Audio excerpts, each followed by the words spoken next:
جی جی۔ بسم اللہ الرحمن الرحیم، السلام علیکم ورحمۃ اللہ وبرکاتہ۔ ہمارا یہ سلسلہ شروع ہوا تھا جی، تربیتی سیشن وغیرہ چل رہے تھے، تو اس میں اس حوالے سے تھوڑی سی یہ بات رکھنی تھی کہ چونکہ ہمارا تعلق براہ راست سیکھنے سکھانے سے ہے، اور آپ حضرات تمام جتنے بھی یہاں پہ شرکاء ہیں تو یہ اساتذہ کو سکھاتے ہیں، طلباء کو سکھاتے ہیں، تو یہ بڑی عجیب بات ہو جائے گی کہ ہم ایک طرف تو خود علمی رسوخ اور مسلسل کچھ نیا سیکھنے کے حوالے سے گفتگو کر رہے ہوں، اور خود اپنی تربیت کے حوالے سے بالکل غافل رہیں۔ تو گزشتہ جو کلاس ہوئی تھی تو اس میں جو حاضری کا جو ایشو ہوا تو مجھے اس سے کافی دکھ بھی ہوا، تو اس کو تھوڑا سا اہمیت دینے کی ضرورت ہے، اور اس میں حاضری کو آپ لوگ سنجیدگی سے لیں۔ تو آگے چلتے ہیں جی۔ اس میں یہ تھا کہ ہم نے جو گزشتہ کلاس پڑھائی تھی، بلکہ یوں کہیں کہ گزشتہ سے پیوستہ، تو اس کلاس کا کچھ خلاصہ میں نے یہاں پہ لکھا ہے کیونکہ اس کو کافی عرصہ گزر چکا۔ تو اس میں ہم نے ذکر کیا تھا جی کہ پرسنل ڈیولپمنٹ کیا ہوتی ہے۔ تو ہم نے یہ ذکر کیا تھا کہ ہر شخص ہم میں سے کچھ نیا سیکھنا چاہتا ہے، آگے بڑھنا چاہتا ہے۔ پھر ہم نے اس پہ بات کی تھی کہ پرسنالٹی اور ذات میں کچھ فرق ہوتا ہے۔ پھر ہم نے یہ بھی ذکر کیا تھا کہ فرد کی اصلاح معاشرے کی اصلاح ہے، کیونکہ فرد کی مثال ہم نے یوں دی تھی کہ وہ ایک فرد معاشرے کے لیے اس طرح ہے جس طرح کہ ایک عمارت کے لیے اینٹ ہوتی ہے۔ پھر اس کے بعد ہم نے پرسنل ڈیولپمنٹ پلان پہ بات کی تھی، اور سیلف اسیسمنٹ پہ بات کی کہ اپنا جائزہ لینا، اپنا تجزیہ کرنا کہ اس وقت ہم کہاں پہ کھڑے ہیں، اور کیونکہ جب تک ہم اپنے آپ کو نہیں سمجھتے تو ہم آگے نہیں بڑھ سکتے۔ پھر ہم نے یہ اس پہ بات کی کہ ہمارا ٹیلنٹ کیا ہے، ہم نے کرنا کیا ہے، کس فیلڈ میں جانا ہے، اور پھر یہ سوچنا تھا کہ ہم نے جس فیلڈ میں جا رہے ہیں وہاں جا کر کے کیا کرنا ہے۔ پھر ہم نے اس پہ بات کی کہ اسمارٹ گولز طے کرنے ہیں اور اپنے ہدف تک کیسے پہنچنا ہے۔ پھر ہم نے 7 شعبوں سے متعلق بات کی تھی، اور ہم نے یہ ذکر کیا تھا کہ یہ 7 شعبے ہوتے ہیں جن میں ہم نے اپنے آپ کو بہتر بنانا ہوتا ہے۔ تو انشاءاللہ میرا ارادہ یہ ہے کہ یہ جو 7 شعبے ہیں ان میں سے ہر ایک پر مستقل ایک کلاس انشاءاللہ ہم رکھیں گے۔ اچھا، پھر اس کے بعد ہم نے زندگی کے مرکز پہ بات کی تھی۔ آپ کو یاد ہوگا کہ ہر شخص کا ایک الگ مرکز ہوتا ہے جس کے مطابق وہ زندگی گزار رہا ہوتا ہے اور اپنے زندگی کے فیصلے کر رہا ہوتا ہے، اور اس حوالے سے ہم نے عرض یہ کیا تھا کہ ہونا یہ چاہیے کہ انسان اپنی زندگی کا مرکز دین اسلام کی تعلیمات کو بنا لے، تاکہ اس کو ایک تو جو بھی وہ کام کر رہا ہے ایک تو وہ کام بھی ہو جائے گا، اور اس میں اسلامی تعلیمات پر عمل پیرا ہونے کی وجہ سے اس کو ثواب بھی ملتا رہے گا۔ کچھ ہم نے پھر عادات سے متعلق بات کی تھی کہ ہم دن بھر میں جتنے بھی کام کرتے ہیں تو ان میں 95% ایسے ہوتے ہیں جو ہم اپنی عادات سے مجبور ہو کر کے کر رہے ہوتے ہیں، اور اس حوالے سے ہم نے عرض یہ کیا تھا کہ ہونا یہ چاہیے کہ ہم اپنی عادات کو سنت کے مطابق ڈھال لیں۔ ہم نے اس پہ بھی بات کی تھی کہ ایک عادت کتنے دنوں میں بنتی ہے، 21 دنوں میں، 40 دنوں میں، اور اس حوالے سے ہم نے یہ عرض کیا تھا کہ جب آپ کا وائی کلیئر ہو جاتا ہے تو ہماری عادت اسی وقت تبدیل ہو جاتی ہے۔ پھر ہم نے اچھی عادات کو اپنانے کے حوالے سے 3 مشورے بھی دیے تھے، اور پھر کچھ گناہوں کے نقصانات کا بھی تذکرہ کیا تھا، اور پھر آخر میں ہم نے امام غزالی رحم اللہ کی بیان کردہ اصلاح نفس کا ایک نسخہ جو ہے وہاں پہ بیان کیا تھا، جس کے ضمن میں ہم نے مشارطہ، مراقبہ، محاسبہ اور مواخذہ سے متعلق بات کی تھی۔ آج کی کلاس میں ہم آگے چلتے ہیں اور ہم ذکر کرتے ہیں کہ ذاتی ترقی کے حوالے سے قرآن مجید اور سیرت طیبہ سے ہمارے لیے کیا رہنمائی ہے۔ تو انشاءاللہ اس پہ آج ہم بات کریں گے۔ تو یہاں پہ جی کچھ چیزیں ہم نے لکھی ہوئی ہیں، اگر آپ تفصیلاً ہم جائیں گے ایک ایک چیز پہ تو بہت زیادہ وقت لگے گا، تو میں نے کوشش یہ کی ہے، چونکہ آپ حضرات تمام چونکہ لوگوں کو پڑھاتے ہیں اور ان سے آپ کا تعلق ہوتا ہے اور خود آپ کا مطالعہ بھی بہت وسیع ہے، تو میں کوشش کروں گا کہ بہت مختصراً خلاصہ آپ کے سامنے رکھوں، کیونکہ آگے وقت بھی بہت کم ہے۔ تو جب ہم قرآن پاک کے مضامین کا ہم مطالعہ کرتے ہیں تو ہمیں یہ معلوم ہوتا ہے کہ قرآن مجید میں 4 بڑے جو عنوانات ہیں ان پہ بحث کی گئی ہے۔ علم الاصول ہیں جس کے تحت میں توحید، رسالت، قیامت وغیرہ اور دیگر عقائد کو بیان کیا گیا ہے۔ علم العبادات ہیں جس طرح نماز ہے، روزہ ہے، زکوٰۃ ہے، حج وغیرہ ہیں، تو ان کو بیان کیا گیا۔ پھر علم السلوک ہیں کہ اللہ تعالیٰ براہ راست انسان کو برتاؤ، اس کے رویے، اس کے عمل وغیرہ کو بیان فرماتے ہیں۔ پھر اس طرح علم القصص ہیں کہ پرانی اقوام کے واقعات بیان کیے گئے ہیں کہ اور انسان کو یہ بتایا گیا ہے کہ اگر آپ اچھے کام کریں گے تو آپ کو کیا نتیجہ ملے گا، اور اگر برے کام کریں گے تو پرانی اقوام پہ جس طرح عذاب آئے تھے تو اس طرح آپ بھی اس میں مبتلا کیے جا سکتے ہیں۔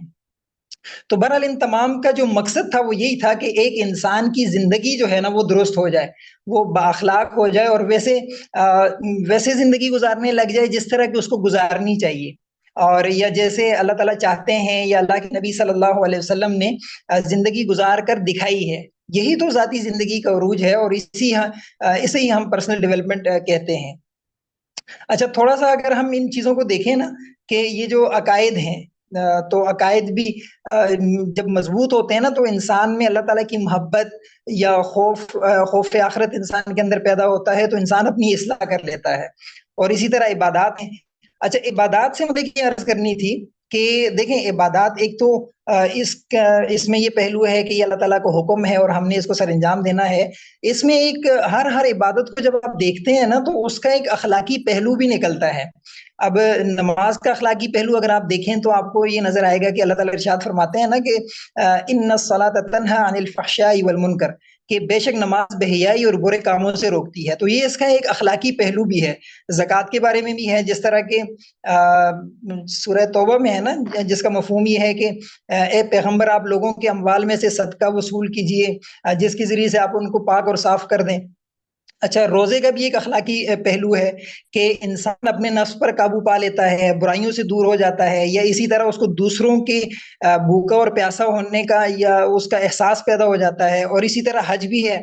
تو ان تمام چیزوں میں نا ایک اخلاقی پہلو بھی ہوتا ہے، اور علم و سلوک تو واضح ہے، وہ تو ہے ہی انسان کی ترقی اور بہتری کے لیے، اور اسی طرح پرانی اقوام کے واقعات بھی اسی طرح ہیں۔ تو کہنے کا مقصد یہ ہے کہ یہ تمام چیزیں جو ہیں تو یہ انسان کے اخلاق کی بہتری کے لیے ہیں۔ اچھا، پھر ہم آگے جب چلتے ہیں تو دیکھتے ہیں کہ قرآن مجید سے ذاتی ترقی۔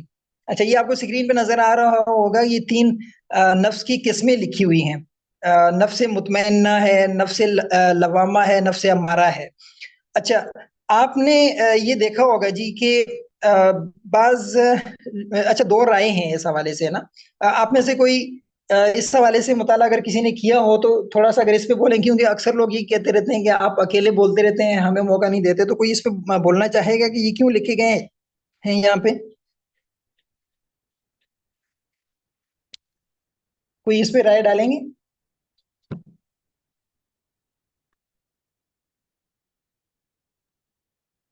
السلام علیکم ورحمۃ اللہ وبرکاتہ صاحب۔ وعلیکم السلام ورحمۃ اللہ جی۔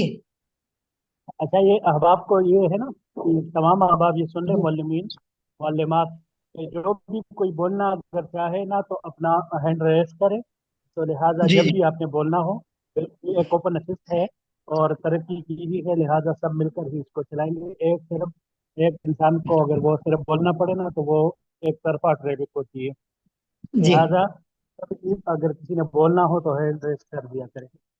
اچھا جی، یہ جو نفس امارہ ہوتا ہے نا جی، یہ گناہوں پر ابھارنے والا نفس ہوتا ہے، جس طرح قرآن پاک میں آتا ہے نا کہ وما ابرئ نفسی ان النفس لامارۃ بالسوء۔ تو یہ انسان کو گناہوں پر آمادہ کرتا ہے۔ نفس لوامہ کیا ہوتا ہے کہ جو انسان کو گناہوں پر ملامت کرتا رہتا ہے، اور اگر وہ برا کام کر لے تو دل میں اس کو ایک ملامت سی محسوس ہوتی ہے کہ مجھے ایسا نہیں کرنا چاہیے تھا۔ اور نفس مطمئنہ یہ ہوتا ہے کہ وہ ہر حال میں مطمئن ہوتا ہے، یعنی نیکیاں کرنے پر قائم رہنے والا ہوتا ہے، جس طرح کہ وہ قرآن پاک میں آتا ہے نا کہ یا ایتھا النفس المطمئنہ۔ اچھا، اب کچھ لوگوں کی رائے یہ ہے کہ کچھ نفس جو ہوتے ہیں نا وہ پیدائشی ایسے ہوتے ہیں اور اسی طرح کام کرتے ہیں نا، لیکن ایک رائے یہ ہے کہ شروع میں انسان کا نفس جو ہوتا ہے تو وہ امارہ ہوتا ہے، وہ گناہوں پر اس کو ابھارتا رہتا ہے تا وقت کہ وہ گناہ کر نہ لے۔ اور پھر جب انسان کے اندر آہستہ آہستہ جب وہ اپنے ضمیر پر اور اپنے آپ پر محنت کرنے لگتا ہے اور اچھے کام کرنے کی اس میں تڑپ پیدا ہوتی ہے اور کوشش کرتا رہتا ہے، تو اس کا نفس امارہ سے ترقی کر کے لوامہ کی طرف چلا جاتا ہے، اور پھر اس سے ترقی کر کے نفس مطمئنہ کی طرف چلا جاتا ہے، اور وہاں پہ جا کے انسان کی پھر اصلاح ہو رہی ہوتی ہے، اور یہی مطلوب ہے۔ اور اللہ تعالیٰ یہی چاہتے ہیں کہ انسان یہاں تک پہنچ سکے، اور کامیابی بھی اسی میں ہے۔ اچھا، پھر اس کے بعد یہ ہے کہ یہاں پہ ہم دیکھ لیتے ہیں، آگے چلیں۔